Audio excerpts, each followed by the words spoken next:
അന്വേഷിക്കാൻ ആരാധ്യൻ ശ്രീമാൻ ഗവർണറുടെ ഒരു കത്തുണ്ടെന്ന മുഖ്യമന്ത്രിയുടെ വിരട്ടിൽ പേടിച്ച് ഏതെങ്കിലും പൊനത്തിലൊളിക്കാൻ തയ്യാറല്ലാത്ത ഭരണപക്ഷ MLA വീണ്ടും തെളിവുകൾ നിരത്തി ആഭ്യന്തര വകുപ്പിന്റെ മേധാവിക്കെതിരെ മുഖ്യമന്ത്രിക്കെതിരെ ആഞ്ഞടിച്ചൊരു വാർത്താ വൈകുന്നേരമാണ്. അക്കാലം അത്രയും സ്നേഹിച്ച പിതാവിനെ പോലെ കണ്ട ആ മുഖ്യമന്ത്രിയുടെ കുടുംബഞ്ചൻ എന്ന ഓപ്പൺ വാറിന്റെ മുഖവരയോടെ ആ സംഘപരിവാർ സമ്പർക്കക്കാരൻ അടിച്ചു തരുന്ന വാറോല വായിക്കാതെ കള്ളക്കടത്തിലെ കാക്കിപ്പങ്കിനെക്കുറിച്ച് ഹൈക്കോടതി മേൽനോട്ടത്തിൽ അന്വേഷണം നടത്താൻ ധൈര്യമുണ്ടോ പിണറായി എന്നാണ് നേർക്കുന്നവർ വെല്ലുവിളി. ആ കത്തിജ്വലിച്ച സൂര്യനെ കരിന്തിരിയാക്കി കളഞ്ഞ രാഷ്ട്രീയ സെക്രട്ടറി സൂപ്പർ CM ഇന്ന് അൻവറിന്റെ വിശേഷണം ആഭ്യന്തര വകുപ്പിലെ കാട്ടുകള്ളൻ. അല്ലെങ്കിലും ഒരു മുറിവേറ്റ കാട്ടാന കണക്കെ ആ മാഫിയ കോട്ടകളിലേക്ക് അൻവർ ഒരുമ്പട്ട് ചീറിയെടുത്തപ്പോൾ തന്നെ മാറ്റി മാറ്റി പറയുന്ന നിലപാടുകളുടെ നിലയിലാക്കയറ്റിൽ ഉത്തരം മുട്ടി നാണം കെട്ടുകിടക്കുന്നത് കണ്ടതാണ് ഈ പാർട്ടി.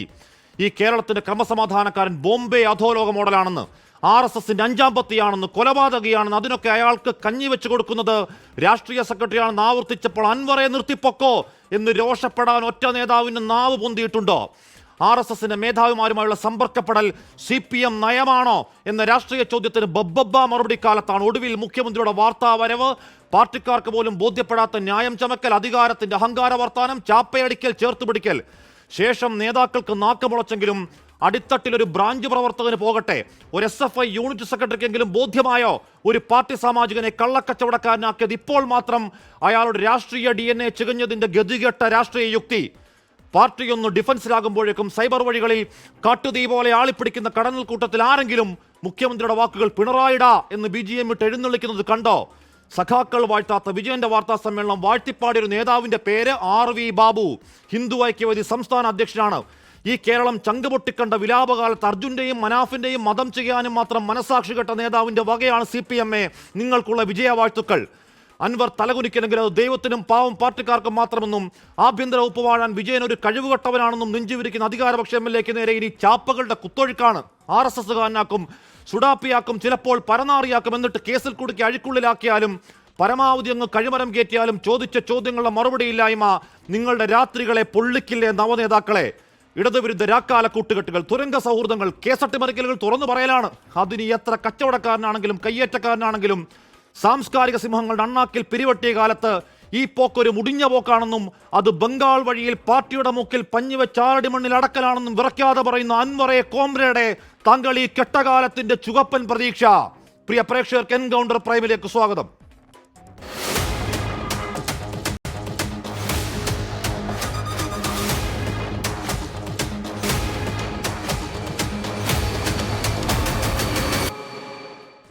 മുഖ്യമന്ത്രിയുടെ അറിവില്ലാതെ ഈ കോലത്തിൽ നടക്കുമോ? ഈ പറയുന്ന ഈ തോന്നിവാസം ഇന്റലിജൻസിലെ ബഹുമാനപ്പെട്ട മുഖ്യമന്ത്രിക്ക് ഒരു നിമിഷം ആഭ്യന്തര വകുപ്പ് വഹിക്കാനുള്ള യാതൊരു അർഹതയില്ല. എങ്ങനെയൊക്കെ ആ മനുഷ്യൻ എന്നെ ചതിച്ചിട്ടുണ്ട് എന്ന് നിങ്ങൾ വ്യക്തമായി മനസ്സിലാക്കാൻ വേണ്ടിയിട്ടാണ് ഞാൻ പറയുന്നത്. അജിത് കുമാർ എന്ന് പറയുന്ന ഈ നൊട്ടോറിയസ് ക്രിമിനൽ ഇതിനപ്പുറം ചെയ്യും. അപ്പം അദ്ദേഹമാണ് ഈ CM ഈ കഥ സ്റ്റോറി എഴുതി കൊടുത്തത്. CM, നിങ്ങൾ കേരളത്തിലെ കത്തിജ്വലിച്ചിരിക്കുന്ന ഒരു സൂര്യനായിരുന്നു. അത്ര ഇഷ്ടമായിരുന്നു ജനങ്ങൾക്ക്. പക്ഷെ CM അറിയില്ല ആ സൂര്യൻ കെട്ടുപോയിട്ടുണ്ട്. ബഹുമാനപ്പെട്ട ഗോവിന്ദ മാഷ് അദ്ദേഹം മനസ്സുകൊണ്ട് പറഞ്ഞാണോ? നിങ്ങളൊന്ന് പറ. മനസ്സുകൊണ്ടല്ലല്ലോ പറഞ്ഞത്, നിവൃത്തികേടുകൊണ്ട് പറയാം അല്ലേ? ഈ അജിത് കുമാറും വാറോല സംഘവും ഈ P ശശിയും മാത്രം മതി ഇങ്ങോട്ടേക്കാണ് ഈ പാർട്ടിയെ കൊണ്ടുവന്നത്. സഖാക്കൾ അതാണ് മനസ്സിലാക്കേണ്ടത്. ഈ പാർട്ടി ഇവിടെ നിൽക്കണം. ഒരു നിയാസ് മാത്രം നിലനിന്നുകൊണ്ട് കാര്യമില്ല. കള്ളനാക്കാൻ നോക്കിയാൽ പിന്നെന്താണ് ഭീഷണിപ്പെടുത്തുക? എന്താ ഭീഷണി? ഗവർണർ കത്ത് തന്നിട്ടുണ്ട് അൻവറിനെ പറ്റി. ഗവർണർ അൻവർ ഉന്നയിച്ച ഫോൺ ചോർത്തലിനെ കുറിച്ചാണ് അന്വേഷിക്കാൻ പറഞ്ഞത്. അപ്പോൾ ബഹുമാനപ്പെട്ട മുഖ്യമന്ത്രി എന്തിനാണ് ഇങ്ങനെയൊക്കെ അങ്ങോട്ട് ഭീഷണിപ്പെടുത്തിയാൽ ഞാൻ അങ്ങോട്ട് പോകുമെന്ന് വിചാരിച്ചോ? ഹൈക്കോടതി ജഡ്ജിയുടെ സാന്നിധ്യത്തിൽ സത്യസന്ധരായ പോലീസ് ഉദ്യോഗസ്ഥരെ വെച്ച് അന്വേഷിക്കാൻ ബഹുമാനപ്പെട്ട മുഖ്യമന്ത്രി തയ്യാറുണ്ടോ? അതല്ല ADGP ഈ കൊണ്ടു കൊടുക്കുന്ന വാറോല വായിക്കേണ്ട ഒരു ഗതികേടിലേക്ക് CM എത്തിയോ എന്ന് CM-ഉം പാർട്ടിയും പരിശോധിക്കണം. ഇവിടെ BJPക്ക് ആർക്കാണോ ഒരു സീറ്റ് ഉണ്ടാക്കി കൊടുത്ത് അതിലൂടെ കേന്ദ്ര നേതൃത്വവുമായി ചില അഡ്ജസ്റ്റ്മെന്റുകൾ നടത്താൻ ആർക്കാണോ ആവശ്യം ആ വ്യക്തി നിർദ്ദേശം കൊടുത്തിട്ടുണ്ടാവും. ആർക്ക്? ADGPക്ക്. ജെയ്സി തോമസ്, രാജു P. നായർ, TP ജയേന്ദ്രൻ, ആനന്ദ് കൊച്ചൂടി എന്നിവർ ചർച്ചയിൽ. ആദ്യം ഞാൻ ജയിക്കിലേക്ക് തന്നെ പോകുന്നു. ജെയ്സി തോമസ്, ഇവിടെ പാർട്ടിയെ പ്രതിരോധിക്കുന്നതിന് സൈബർ ഇടത്തിൽ നിങ്ങൾ എന്നെ സൈബർ ഗുണ്ട എന്ന് വിളിച്ചാൽ ഞാൻ ഗുണ്ടയാടാ എന്ന് അദ്ദേഹം പറഞ്ഞിട്ടുണ്ട്. പരിധിവിട്ട വാക്കുകൾ അദ്ദേഹം പറഞ്ഞിട്ടുണ്ട്. എല്ലാം പാർട്ടി പ്രതിരോധത്തിന് വേണ്ടിയായിരുന്നു. അത് സൈബർ ഇടത്തിൽ മാത്രം അവിടെ കടന്നൽ രാജ എന്നൊക്കെയുള്ള വിശേഷണം അൻവറിനുണ്ടായിരുന്നു. അത് സൈബർ ഇടത്തിൽ മാത്രമല്ല. ഇവിടെ മുഖ്യമന്ത്രി പിണറായി വിജയനെ പിതൃതുല്യൻ എന്ന് മാത്രമാണ് പി വി അൻവർ വിശേഷിപ്പിച്ചത്. ഇന്നിപ്പോൾ ആഭ്യന്തര വകുപ്പ് ഭരിക്കാൻ കഴിവുകെട്ടവനാണ് പിണറായി വിജയനെന്നും അവിടെ ഇരിക്കുന്ന സംസ്ഥാന സമിതി അംഗം പി ശശി ഒരു കാട്ടുകള്ളനാണെന്നും ഈ പറയുന്ന സ്വർണ്ണക്കടത്തിനെ കുറിച്ച്, പൂരം കലക്കലിനെ കുറിച്ച്, BJPയുടെ വിജയത്തെക്കുറിച്ചൊക്കെ സംശയം നിർത്തിക്കൊണ്ടുള്ള അങ്ങേയറ്റം കടന്ന വർത്താനം പറയാൻ അൻവറിനെ പ്രേരിപ്പിക്കുന്നത് എന്താണ് ജയ്ക്ക്?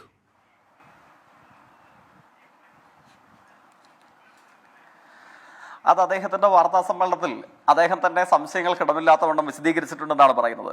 കാരണം അദ്ദേഹം ഇനി CPIMന്റെ പാർലമെന്ററി പാർട്ടി യോഗത്തിൽ പങ്കെടുക്കുന്നില്ല, ഇടതുപക്ഷ ജനാധിപത്യ മുന്നണിയുടെ ഭാഗമായി പ്രവർത്തിക്കുമെന്നതിനെ സംബന്ധിച്ച് ഉറപ്പു പറയുന്നില്ല.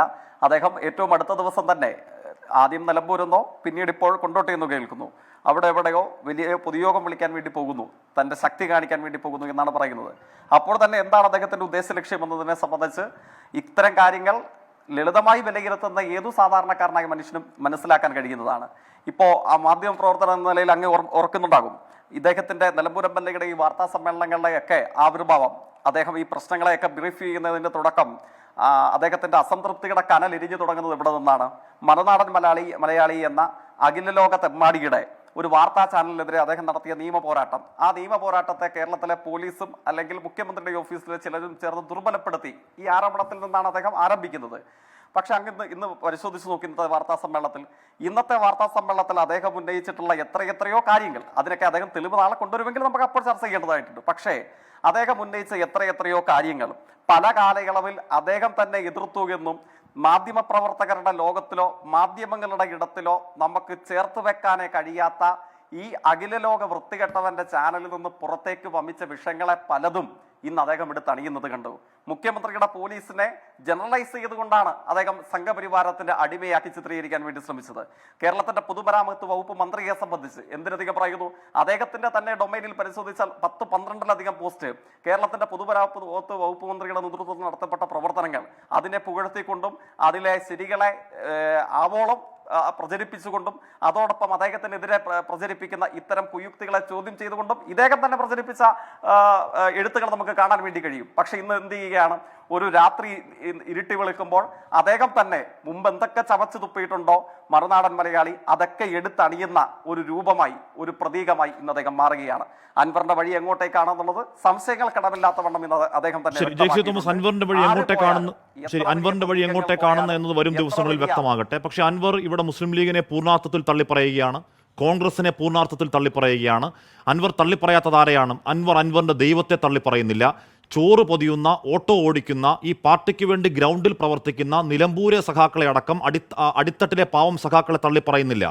അൻവറിന്റെ വഴി എങ്ങോട്ടാണെന്ന് വരും ദിവസങ്ങളിൽ തെളിയിട്ടേക്കും. പക്ഷേ അൻവർ ചോദിച്ചുകൊണ്ടിരിക്കുന്ന ഉത്തരങ്ങളുണ്ടല്ലോ. ഇപ്പോൾ ജെക്സി തോമസ് തന്നെ പറഞ്ഞ ഈ പറയുന്ന മറുനാടൻ മലയാളിയുടെ കേസുമായി ബന്ധപ്പെട്ട് എന്താണ് എറിഞ്ഞുകൊടുത്ത ഇയാൾ പണം വാങ്ങി ADGP, അതിൽ വിജിലൻസ് അന്വേഷണം നടക്കുകയാണ്. ഇപ്പോഴും ADGP കസേരയിൽ എന്തുകൊണ്ടാണ് അജിത് കുമാർ ഇരിക്കുന്നത് എന്ന ചോദ്യത്തിന് മറുപടി ഉണ്ടായിട്ടുണ്ടോ ഇതുവരെ ജയിക്ക്? എന്തുകൊണ്ട് സംഘപരിവാരത്താൽ കൊല ചെയ്യപ്പെട്ട രക്തസാക്ഷികളുള്ള ഒരു പാർട്ടിക്ക്, ആ രക്തസാക്ഷി മുദ്രാവാക്യം വിളിക്കുന്ന ഒരു പാർട്ടിയുടെ സർക്കാർ ഭരിക്കുന്ന കേരളത്തിൽ അതിൻ്റെ ക്രമസമാധാന ചുമതലയുള്ള രണ്ടാമൻ RSSന്റെ പ്രധാനപ്പെട്ട നേതാക്കളെ പോയി കണ്ടിട്ട് അയാൾ ADGP കസേരയിൽ ഇരിക്കുന്നത് എന്ന ചോദ്യത്തിന് മറുപടി ഉണ്ടായിട്ടുണ്ടോ ജയിക്ക്? ഈ ചോദ്യങ്ങൾക്ക് മറുപടിയില്ലാതെ അൻവറിനെതിരെ വിരൽ ചൂണ്ടിയാൽ വിലപ്പോകുമോ ജയിക്ക്?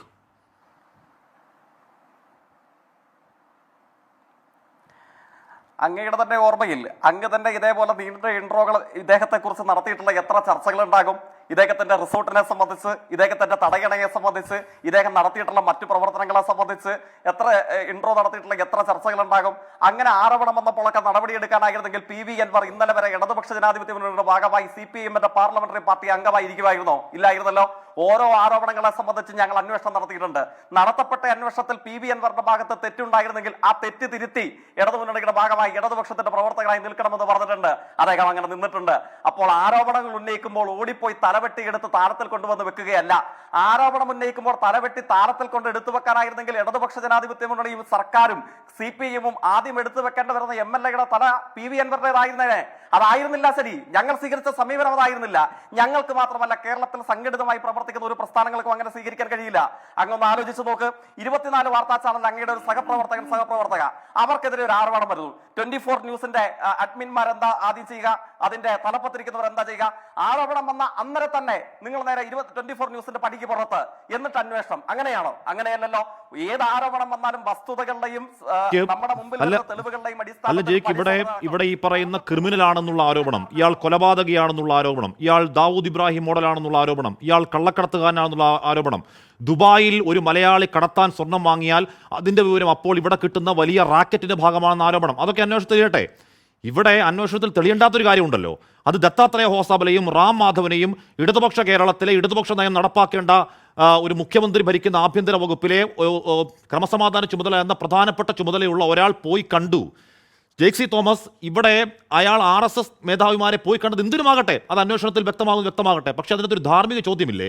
ഇടതുപക്ഷ ഭരിക്കുന്ന കേരളത്തിലെ ക്രമസമാധാന ചുമതലക്കാരൻ ദത്താത്രേയ ഹോസാബലയെ പോയി കണ്ട് തലയിൽ മുണ്ടിട്ട് പോയി കണ്ട് മണിക്കൂറുകൾ സംസാരിച്ചെങ്കിൽ അയാൾ ആ ചുമതലയിൽ ഇരിക്കാൻ പ്രാപ്തനാണോ എന്ന് പാർട്ടി പ്രവർത്തകരുടെ ചോദ്യമാണ് അൻവർ ഉന്നയിക്കുന്നത്. അതിന് മറുപടിയില്ല നിങ്ങൾക്ക് ജയിക്ക്. അതിന് മറുപടി ഉണ്ട്.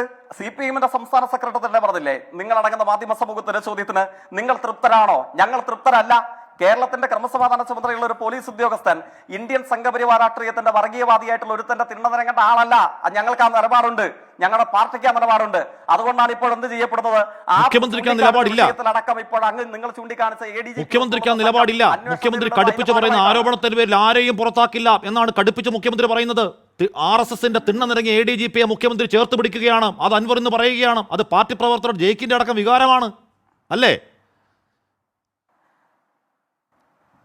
അത് അങ്ങയുടെ വ്യാഖ്യാനമാണ്. കാരണം എന്താണ്, ഇപ്പോൾ ഈ നിലമ്പൂർ MLA ഉന്നയിച്ച പരാതിയുടെ ആദ്യ അനുഭവം ഉണ്ടാകുന്ന ദിവസം ഏതായിരുന്നു? ഇവിടെ കോട്ടയത്ത് സംഘടിപ്പിക്കപ്പെട്ട കേരള പോലീസ് അസോസിയേഷന്റെ സംസ്ഥാന സമ്മേളനമല്ലേ? നിങ്ങൾ ചൂണ്ടിക്കാണിച്ച ADGPയെ വേദിയിലിരുത്തി, ഇടതുവശത്ത് വേദിയിൽ ഇരുത്തിക്കൊണ്ടാണ് കേരളത്തിന്റെ ആഭ്യന്തര വകുപ്പിന്റെ ചുമതലയുള്ള മന്ത്രി സഖാവ് പിണറായി പ്രഖ്യാപിച്ചത്. ഇപ്പോൾ ചൂണ്ടിക്കാട്ടപ്പെട്ടിട്ടുള്ള മുഴുവൻ കാര്യങ്ങളിലും അന്വേഷണം ഉണ്ടാകും. സംസ്ഥാന പോലീസിന്റെ ഏറ്റവും ഉന്നതനായ ഉദ്യോഗസ്ഥൻ തന്നെ അന്വേഷിക്കും. കുറ്റക്കാരനാണെന്ന് കണ്ടെത്തിയ എത്ര വലിയ ഉന്നതനായാലും കേരള പോലീസ് സേനയിൽ നിന്ന് ഈ 8 വർഷക്കാലത്തിനിടയിൽ DYSP റാങ്കിലുള്ള 108 പോലീസ് ഉദ്യോഗസ്ഥർക്ക് തൊപ്പി ഊരി വെച്ച് പണി നിർത്തി പുറത്തു പോകേണ്ട വന്നതുപോലെ കേരളത്തിലെ തെറ്റ് ചെയ്ത ഏത് ഉന്നതാധികാരിക്കും പോകേണ്ട വരുമെന്ന് പ്രഖ്യാപിച്ചത് കേരളത്തിന്റെ ആഭ്യന്തരമന്ത്രിയാണ്. അത് നിങ്ങൾ കണ്ടില്ലേ? അതിത്തരം ആരോപണങ്ങൾ മുകളിലേക്ക് എടുക്കാഞ്ഞിട്ടാണോ? അല്ലെങ്കിൽ ഈ സംഘപരിവാർ നേതാക്കന്മാരുടെ തിണ്ണനിറങ്ങിയ അനുഭവത്തെ ചേർത്ത് പിടിക്കാനോ സാംശീകരിക്കാനോ അടുത്തിരുത്താനോ ഇഷ്ടമുള്ളത് കൊണ്ടാണോ? അല്ല. പക്ഷേ ഇതൊരു സിസ്റ്റമാണ്. IAS IPS ഉദ്യോഗസ്ഥരൊക്കെ ഉൾക്കൊള്ളുന്ന സിവിൽ സർവീസ് രംഗത്തിന്റെ ഒരു സിസ്റ്റം നിയമപരമായി തന്നെ മുന്നോട്ടേക്ക് പോകേണ്ടതുണ്ട്. ഈ ക്രമസമാധാന ചുമതല എന്ന പോർട്ട്ഫോളിയോ പൂർണ്ണമായി സംസ്ഥാനത്തിന്റെ അതൊന്നുമല്ലാതെ ക്രമസമാധാനത്തിന്റെ പോർട്ട്ഫോളിയോ നൽകുന്നത് പൂർണ്ണമായി രാഷ്ട്രീയ തീരുമാനമാണ്. ക്രമസമാധാനത്തിന്റെ പോർട്ട്ഫോളിയോ എടുത്തു മാറ്റുന്നത് പൂർണ്ണമായി രാഷ്ട്രീയ തീരുമാനമാണ് ജയിക്ക്. അത് ഈ പറയുന്ന IAS IPS ഒന്നും പറയല്ലേ. ഞാൻ അങ്ങനെയൊക്കെ എത്താം. രാജു പി നായർ ഇവിടെ ജയിക്ക് പറഞ്ഞത് ശരിയാണ്. ഈ പറഞ്ഞ PV അൻവറുടെ തലമുറയുടെ കാലത്ത് അവിടെ പരിസ്ഥിതി പ്രവർത്തകർ ആക്രമിക്കപ്പെട്ടപ്പോൾ ഇൻട്രോ പറഞ്ഞിട്ടുണ്ട്. ഞാൻ ഒരു തർക്കം അക്കാര്യത്തില്ല. അൻവർ എന്നെയും പറഞ്ഞിട്ടുണ്ട്. അൻവർ എന്നെയും പറയാവുന്നതിന്റെ പരമാവധി ഫേസ്ബുക്കിലടക്കം എല്ലാ ഭാഷകളും ലംഘിച്ചുകൊണ്ട് പറയാവുന്നതിന്റെ പരമാവധി അൻവറും പറഞ്ഞിട്ടുണ്ട്. അതൊക്കെ അവിടെ നിൽക്കട്ടെ. രാജു പി നായർ അങ്ങനെയൊക്കെ പറഞ്ഞ അൻവർ, അങ്ങനെയൊക്കെ പാർട്ടിക്ക് പ്രതിരോധം തീർത്ത അൻവർ ഇന്ന് പറയുന്നതിൽ പറയുകയാണ് തൃശ്ശൂർ പൂരം കലക്കിയത് ആരാണെന്ന ചോദ്യത്തിന് ആർക്കാണോ ഗതികേട് കൊണ്ട് BJPക്ക് ഒരു സീറ്റ് വാങ്ങിക്കൊടുക്കേണ്ട അവസ്ഥയുള്ളത് അയാളുടെ നിർദ്ദേശപ്രകാരം ADGP ചെയ്തതാവാം എന്ന് പറയുകയാണ്. മുഖ്യമന്ത്രിയെ പറ്റി VD സതീശനോ രാജു പി നായരോ കെ സുധാകരനോ പോലും പറയാത്തതിന്റെ പരമാവധിയിൽ പറയുകയാണ് അൻവർ. രാജു പി നായർ. ഹാഷ്മി, എനിക്ക് തൊണ്ടയ്ക്ക് ചെറിയൊരു പ്രശ്നമുണ്ട്. അതുകൊണ്ട് അല്ലെങ്കിൽ തന്നെ സ്വതവേ പാട്ട് പാടാൻ ഞാൻ മിടുക്കനല്ല. അതുകൊണ്ട് പാട്ട് പാടാൻ എനിക്ക് ആഗ്രഹമുണ്ടെങ്കിലും കഴിയില്ല. അങ്ങേക്ക് കഥാപ്രസംഗി എന്നൊരു പേരുണ്ട്. കഴിയുമെങ്കിൽ ഈ പാട്ടൊന്ന് പാടാൻ നോക്കുക. ഇന്നീ പാർട്ടി ലോകമെങ്ങും നാണം കെടാൻ കാരണഭൂത്യൻ കേരളത്തിൻ്റെ പിണറായി സഖാവ് തന്നെ. അതൊന്ന് പറ്റുമെങ്കിൽ അങ്ങൊന്ന് പാടിക്കൊടുക്കുക. ഇന്ന് അൻവർ പറഞ്ഞതിൻ്റെ രത്ന ചുരുക്കം അതല്ലേ. അൻവർ പറഞ്ഞതും ഇപ്പൊ ഇവിടെ CPMന്റെ പ്രതിനിധി വളരെ ആവേശത്തോടെ പറയുക. എന്താ പറഞ്ഞത്? അതിന്റെ എസൻസ് എന്താ? ഈ കഴിഞ്ഞ നാളുകളിൽ PV അൻവർ നടത്തിയ മുഴുവൻ നിയമവിരുദ്ധമായിട്ടുള്ള കാര്യങ്ങളും ഞങ്ങളോടൊപ്പം നിന്നുകൊണ്ട് ഞങ്ങൾ സംരക്ഷിച്ചു. ഇപ്പൊ ഞങ്ങൾക്കെതിരെ വന്നിരിക്കുന്നു.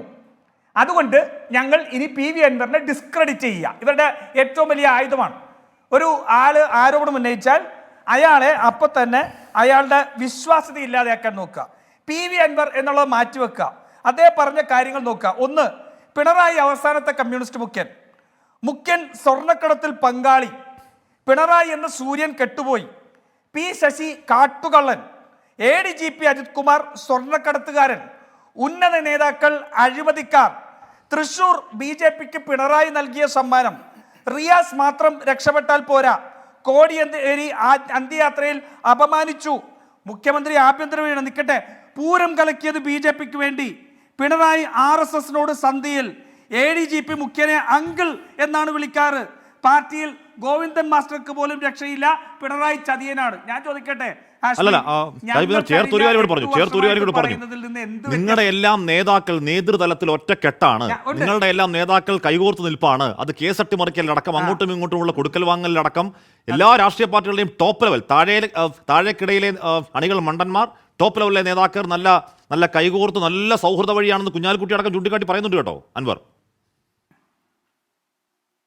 അല്ല അവിടെ നിൽക്കട്ടെ. ഞാൻ ചോദിക്കുന്നത്, ഇന്ന് ഈ അൻവർ പറഞ്ഞിരിക്കുന്ന കാര്യങ്ങൾ മുഴുവൻ ഞങ്ങൾ കഴിഞ്ഞ 8 വർഷമായിട്ട് പറയുന്നതാണ്. സ്വർണ്ണക്കടത്തിൽ പറഞ്ഞ കാര്യങ്ങൾ മുഴുവൻ നോക്കുവോ ഹാഷ്മി, എവിടെയാണ് അൻവർ ശത്രുവായി മാറുന്നത്? ഇപ്പോൾ നമുക്ക് രാഹുൽ ഗാന്ധി എങ്ങനെയാണ് ഇന്ത്യൻ രാഷ്ട്രീയത്തിൽ കോർപ്പറേറ്റുകളുടെ ശത്രുവായി മാറിയെന്ന് ചോദിച്ചാൽ ഞാൻ പറയും 2013 ലാൻഡ് അക്വിസിഷൻ ആക്ട്, കോർപ്പറേറ്റുകളുടെ ഭൂമി തട്ടിയെടുക്കൽ, ആദിവാസികളുടെ ഭൂമി അനുമതിയില്ലാതെ തട്ടിയെടുക്കൽ, അതെന്ന് നിർത്തലാക്കാനുള്ള നിയമം വന്നോ അന്ന് മുതലാണ് രാഹുൽ ഗാന്ധി കോർപ്പറേറ്റുകളുടെ കണ്ണിലെ കരടായത്. പിണറായി വിജയന്റെ കണ്ണിലെ കരടായി PV അൻവർ മാറുന്നത് എപ്പോഴാ? തന്റെ സ്വർണ്ണക്കള്ളക്കടത്ത് തട്ടിപ്പ് വ്യാപാരം മുഴുവൻ ജനങ്ങളുടെ മുന്നിൽ തുറന്നു പറഞ്ഞതോടെയാണ് PV അൻവർ അനഭിമതനായി മാറുന്നത്. PV അൻവർ ADGPയെ കുറിച്ച് പറഞ്ഞപ്പോൾ പാർട്ടിയെ സംബന്ധിച്ച് ഗൗരവതരമായ ആരോപണമായിരുന്നു, ഇല്ലേ? ഈ പി ശശിയെ കുറിച്ച് പറഞ്ഞപ്പോൾ പാർട്ടിക്ക് ഗൗരവതരമായ ആരോപണമായിരുന്നു. ഈ പൂരത്തെ കുറിച്ച് പറഞ്ഞപ്പോൾ പാർട്ടിക്ക് ഗൗരവതരമായ കാരണമായിരുന്നു. സ്വർണം തട്ടിപ്പിനെ കുറിച്ച് പറഞ്ഞപ്പോൾ തട്ടിപ്പുകാരൻ പത്രസമ്മേളനം നടത്താൻ വന്നു. എങ്ങനെയാണ് തട്ടിപ്പ് നടത്തുന്നു എന്ന് പറഞ്ഞ ഈ ഗ്രാമുകൾ കുറയുന്നത്, എങ്ങനെയാണ് അത് എന്ന് അദ്ദേഹം വിശദീകരിച്ചു. അതോടെ പിണറായി വിജയൻ PV അൻവറിനെ സ്വർണ്ണക്കള്ളക്കടത്തുകാരുടെ ഏജന്റാക്കി മാറ്റി. നിങ്ങൾ ചിന്തിച്ചു നോക്കൂ. ഇനി ഇങ്ങോട്ടേക്ക് സ്വപ്ന സുരേഷിന്റെ സ്റ്റേറ്റ്മെന്റ് മുതൽ മുഴുവൻ ഇങ്ങോട്ടെടുത്ത് കണക്ട് ചെയ്തോ. ഈ കേരളത്തിലെ CPMന്റെ നേതാക്കന്മാർക്ക് മുഴുവൻ സ്വർണം പൊട്ടിക്കലുമായിട്ടുള്ള ബന്ധം കണക്ട് ചെയ്യൂ. അപ്പോൾ പിണറായി വിജയനെ തൊട്ടത് എവിടെയാണ്, നൊണ്ടത് എവിടെയാ?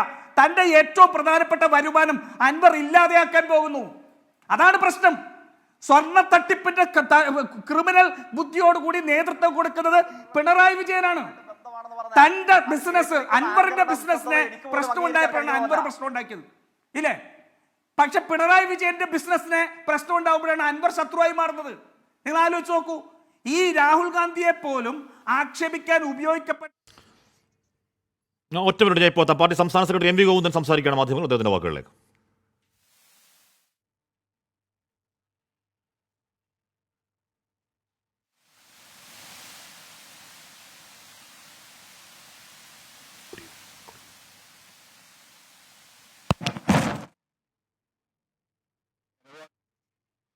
പാർട്ടി സംസ്ഥാന സെക്രട്ടറി MV ഗോവിന്ദൻ സംസാരിക്കുകയാണ്. ഓഡിയോയിൽ ചെറിയ പ്രശ്നമുണ്ട്, ഇപ്പം തന്നെ ശരിയാക്കാം. എന്ന് പറഞ്ഞാൽ ഈ പ്രതികരണം വലിയ ആകാംക്ഷ ഉണ്ടാക്കുന്ന പ്രതികരണമാണ്. അതിന് കാരണം ഭാഗമായിട്ടുള്ള കാര്യം റിപ്പോർട്ട് ചെയ്തപ്പോൾ പറഞ്ഞതാണ്. ഇന്നിപ്പോൾ LDF നിന്നും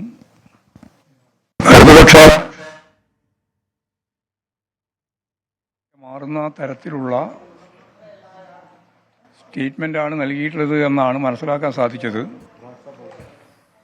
പാർട്ടിക്കും ഇടതുപക്ഷ ജനാധിപത്യ മുന്നണി ഗവൺമെൻറ്റിനുമെതിരായി നിങ്ങളിവിടെ പറഞ്ഞതുപോലെ പ്രതിപക്ഷം പോലും പറയാത്ത കാര്യങ്ങൾ ഉൾപ്പെടെ അവതരിപ്പിച്ചു എന്നാണ് ഞാനിപ്പോൾ അറിയുന്നത്. ഞാൻ നാളത്തെ PB യോഗത്തിൽ പങ്കെടുക്കുന്നതിന് വേണ്ടി കൊച്ചിയിൽ നിന്ന് ഫ്ലൈറ്റിൽ വന്നുകൊണ്ടിരിക്കുമ്പോഴാണ് ഈ വാർത്താ സമ്മേളനം നടത്തിയിട്ടുള്ളത്. അതിൻ്റെ വിവരങ്ങളൊക്കെ പരിശോധിച്ച് ആവശ്യമായ നിലപാട് പാർട്ടി സ്വീകരിക്കും. ഇന്നലെ പറഞ്ഞതിൻ്റെ അതേ ഭാഗമാണ് ഇന്നും വിശദീകരിക്കാനുള്ളത്.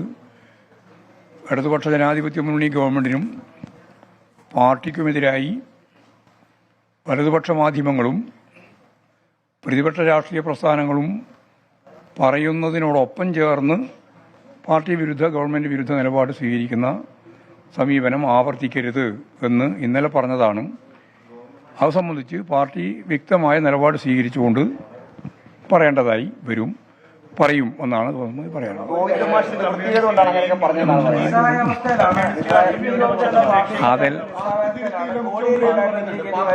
അതെല്ലാവരും ഇങ്ങനെ ഒരു ഗുരുതരവുമില്ല, ഒരു ഗുരുതരമായ ആരോപണവുമില്ല.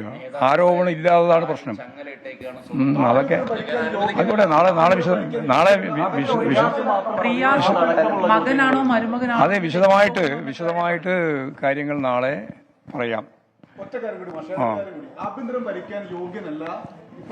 അങ്ങനെ പലതും പറഞ്ഞുകൊണ്ടിരിക്കുന്നുണ്ട്, പല കാര്യങ്ങളും പലതും പറഞ്ഞുകൊണ്ടിരിക്കുന്നുണ്ട്. പ്രതിപക്ഷം പണ്ടേ പറഞ്ഞുകൊണ്ടിരിക്കുന്നുണ്ട് അവർ രാജിവെക്കണം എന്നുള്ള സമരവും നടത്തുന്നുണ്ട്. അതുകൊണ്ട് ഭരണപക്ഷത്തെ MLA ആണ്, അതുകൊണ്ടാണല്ലോ പറഞ്ഞത്.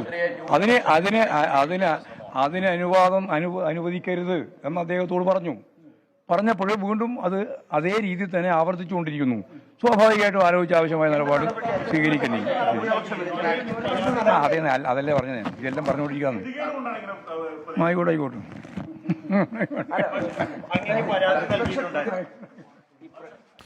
എം വി ഗോവിന്ദൻ സംസാരിക്കുകയായിരുന്നു. വലതുപക്ഷ മാധ്യമങ്ങൾ പ്രതിപക്ഷം എന്നൊക്കെയുള്ള ഇന്നലെ പറഞ്ഞ കാര്യങ്ങൾ തന്നെ ആവർത്തിക്കുകയാണ്. അല്ലാതെ അൻവറിന്റെ ആരോപണങ്ങളിൽ സ്പെസിഫിക്കായി എന്തെങ്കിലും പറയുന്നത് നാളെ കാണാം എന്നാണ് പറയുന്നത്. ശ്രീ രാജു പി നായർ, താങ്കൾ പറഞ്ഞുകൊണ്ടിരിക്കുകയായിരുന്നു, ചുരുങ്ങിയ വാക്കിൽ തുടർന്നോളൂ. പക്ഷേ ഇന്നിപ്പോൾ അതിനുശേഷം പ്രതികരിച്ച വിജയരാഘവനാവട്ടെ, MA ബേബി ആവട്ടെ, ഇപ്പോൾ എം വി ഗോവിന്ദൻ ആവട്ടെ, ഒരു അൻവർ ഉന്നയിച്ച ആരോപണത്തിന്റെ തീവ്രതയിൽ ഇവരൊന്നും മറുപടി പറയാത്ത എന്താണ്? മറുപടി പറയാത്തവരല്ല ഇവരൊന്നും, രാജു പി നായർ. ഹാഷ്മി, അത് മറുപടി പറയാൻ പറ്റില്ല. ഇതിനകത്തുള്ള മുഴുവൻ തെളിവുകളും കയ്യിൽ വെച്ചുകൊണ്ടാണ് അൻവർ പറയുന്നത്. ഇതിനപ്പുറം ഈ പറയുന്ന വാചോടതപ്പത്തിനപ്പുറം മറ്റൊന്നുവർക്ക് ആരോപിക്കാൻ കഴിയില്ല. വലിച്ചു പുറത്തിട്ടാൽ മുഖ്യമന്ത്രിക്ക് വഴിയിലിറങ്ങി നടക്കാൻ പറ്റാത്ത അവസ്ഥയുണ്ടാവും. ഇവിടെ RSSനെ സംബന്ധിച്ചുള്ള കാര്യം പറഞ്ഞല്ലോ, അന്വേഷണം നടക്കുന്നു. ഹാഷ്മി, ഇന്നലെ ഒരു റിപ്പോർട്ട് ഉണ്ടായിരുന്നു. RSS നേതാവിന് ജയകുമാറിന് നോട്ടീസ് കൊടുത്തു. ഒന്ന് ആലോചിച്ച് നോക്കണം, കൗശലം ആലോചിച്ച് നോക്കണം. ഈ സർക്കാരിന്റെ പിണറായി വിജയന്റെ RSSന്റെ നേതാവ് ജയശകുമാറിന് നോട്ടീസ് കൊടുത്തു. എന്തിന്റെ പേരിലാണ് ഹാഷ്മി ഈ രാജ്യത്തെ ഒരു പൗരന് നോട്ടീസ് കൊടുക്കാൻ കഴിയുക? ADGPയെ കണ്ടതിന്റെ പേരിൽ കഴിയുമോ? ആ ജയകുമാർ പോയിട്ട് കോടതിയിൽ പോയി ആ നോട്ടീസിനെ ചോദ്യം ചെയ്താൽ ഇവരെന്താ പറയാൻ പോകുന്നത്?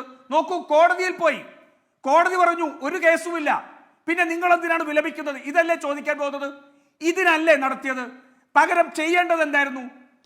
വ്യക്തിപരമായ കാരണങ്ങൾക്ക് പോലും IPS IAS ഉൾപ്പെടെയുള്ള ഗവൺമെന്റിന്റെ ഉന്നത ഉദ്യോഗസ്ഥർക്ക് മറ്റൊരാളെ, രാഷ്ട്രീയ സംഘടനയുടെ നേതാക്കന്മാരെ കാണണമെങ്കിൽ സർക്കാരിന്റെ മുൻകൂർ അനുമതി എടുക്കണം.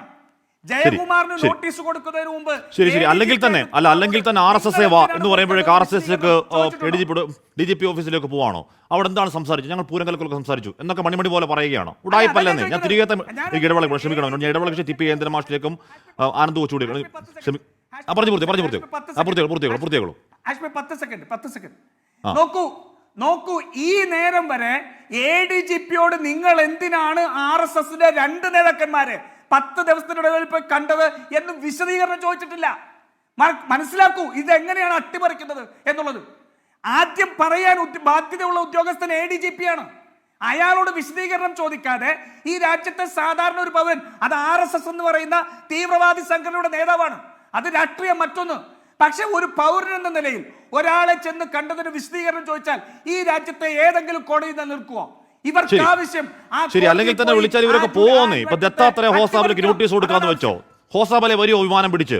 DGP ഓഫീസിൽ പോയി ഇരിക്കുവോ? എന്തിനാണ് DGP കണ്ടതെന്ന് പറയുവോ? ചുമ്മാ തിരികെ തമ്മിൽ വിളക്ക്. ജയേന്ദ്രൻ, ഈ ഹിന്ദു ഐക്യവേദി എന്ന് പറയുന്നത് ഒരു സംഘപരിവാർ സംഘടനയാണെന്നാണ് എൻ്റെ വിശ്വാസം, അല്ലെങ്കിൽ തിരുത്തണം. അതിൻ്റെ നേതാവ് RV ബാബു ഫേസ്ബുക്ക് പോസ്റ്റിൽ ഇടുന്നത് മുഖ്യമന്ത്രിയുടെ കഴിഞ്ഞ വാർത്താ സമ്മേളനം ഗംഭീരമായെന്നും ഉചിതമായെന്നും എന്ന് പറഞ്ഞതാണ്. അന്ന് ആ വാർത്താ സമ്മേളനത്തിൽ മലപ്പുറത്തെ പറ്റി പറഞ്ഞത് RV ബാബുവിന് നന്നായി സുഖിച്ചു.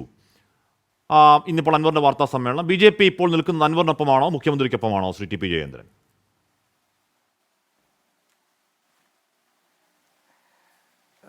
ഹാഷ്മി, ഒരു കളങ്കിതനായ MLA കളങ്കിതനായ തൻ്റെ നേതാവിനെ കുറിച്ച് പറഞ്ഞ വാക്കുകളിൽ ആരുടെ പക്ഷത്താണ് ഞാനെന്ന ചോദ്യത്തിന് എന്താണ് പ്രസക്തി? നോക്കൂ, ഇവിടെ ഹാഷ്മിയെപ്പോലും ആകുലപ്പെടുത്തുന്നത് RSS ബന്ധമാണ്. ദാവൂദ് ഇബ്രാഹിമിനോട് കൂട്ടിക്കെട്ടിയത് താങ്കളെ വേദനിപ്പിക്കുന്നില്ല. അദ്ദേഹത്തെ സ്വർണ്ണക്കള്ളക്കടത്ത് കേസിലെ പങ്കാളിയാക്കി പറഞ്ഞതും താങ്കളെ വേദനിപ്പിക്കുന്നില്ല. ഇവിടെ നമ്മളെയൊക്കെ വേദനിപ്പിക്കുന്നത് എന്താണ്? RSSുമായി പലർക്കുള്ള ബന്ധമാണ്. ഒരു സഖാവ് പ്രയോഗിച്ച വാക്കെന്താണ്? RSSന്റെ തിണ്ണനിരങ്ങൽ എന്നാണ്. സർ, അത് തിണ്ണനിരങ്ങലാണെങ്കിൽ എമ്മിൻ്റെ സാന്നിധ്യത്തിൽ തിണ്ണനിരങ്ങാൻ ആദ്യം പോയത് കേരളത്തിലെ മുഖ്യമന്ത്രിയാണ്. ഞാൻ ഒരു കാര്യം വളരെ വ്യക്തമായിട്ട് ഇവിടെ പറയാൻ ആഗ്രഹിക്കുന്നു. ഹാഷ്മി, ചെറുപ്പകാലം മുതൽ നിങ്ങൾ വ്യക്തിപരമായിട്ടല്ല, നിരവധി ചെറുപ്പക്കാർ തങ്ങളുടെ ജീവിതത്തിൻ്റെ നല്ല കാലം മുഴുവൻ എതിർത്ത രാഷ്ട്രീയ സ്വയംസേവക സംഘം ഇന്ന് ആ പ്രസ്ഥാനത്തിൻ്റെ പ്രസക്തത്തിലേക്ക് കേരളത്തിലെ ഭരിച്ചവരും കേരളത്തെ എതിർക്കുന്നവരും പ്രതിപക്ഷത്തിരിക്കുന്നവരും എത്തിച്ചേരുന്നുണ്ടെങ്കിൽ ആ പ്രസ്ഥാനത്തിൻ്റെ പ്രത്യയശാസ്ത്രത്തിൻ്റെ നേതാക്കന്മാരെ മഹാത്മാഗാന്ധി മുതൽ VD സതീശൻ വരെയുള്ള ആളുകൾ കണ്ടിട്ടുണ്ടെങ്കിൽ, മുൻ രാഷ്ട്രപതിമാർ പോയി കണ്ടിട്ടുണ്ടെങ്കിൽ, ഈ 2000 ആണ്ടിൻ്റെ ആ ഉത്തര ധ്രുവത്തിൽ എത്തി നിൽക്കുമ്പോൾ ലോകമാസകലം ആ പ്രത്യയശാസ്ത്രത്തിന് പ്രസക്തി വർദ്ധിക്കുന്നതിനെ തള്ളിക്കളയാൻ കഴിയുന്നില്ല എന്നുള്ളതല്ലേ. ഇനിയിപ്പം നമ്മൾ പറയുന്നത് പൂരം കലക്കലിലേക്കാണ് നമ്മുടെ ചർച്ച എത്തുന്നത്. ഞാൻ രാജു പി നായർ ഒറ്റ ചോദ്യമേ ചോദിക്കുന്നുള്ളൂ.